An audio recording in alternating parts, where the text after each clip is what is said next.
Di European yang berkali kali kumpul dengan berdetik yang mesti hantu. Jadi karakter ibadat kerenyonya akan terbawati kebiasaan menyuruhnya hana kepiladin kebiasaan. Maka kepiladinlah kebiasaan dan keterik. Maka kerenyo puladin ni. Dan juga ingat lu tanyo yang di purba hudek tanyonyo akan dipegat hana lain yang pertama niat, yang kedua doa. Jadi yang ubah dulu.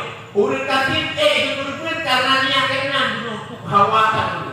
Jadi karena niat yang cukup berat, maka akan tuh menanti doa yang kita yang doa akan tuh cahaya timur pintu-pintu langit. Mubah hudek kayu dari God akan dari truk ke God, dari kafir ke kaya, dan bermacam-macam akan ubah katanya mandung dengan doa.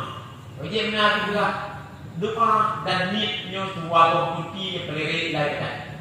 Maka aku beri niat untuk ibadat. Lalu orang nak kena niat, tapi watak apa yang harus ibadat. Genit nak, tapi harus ibadat. Yang bermasalah niat. Menyanyi apa ini mengajar ibadat tentu. Rencana kena berbun, jam napeng. Katingan orang lain, katingan kena, katingan kena. Harus berbun, berarti niatnya apa bermasalah. Maka niat harus apa, baru terus batu jual.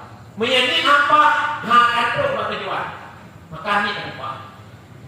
Menyebab lun di menyaksikan nama kami untuk pulang. Ya Allah aku.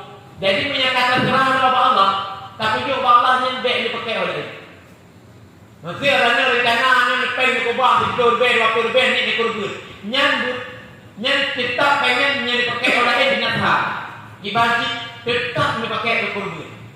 Karena kita ketika katanya orangnya akan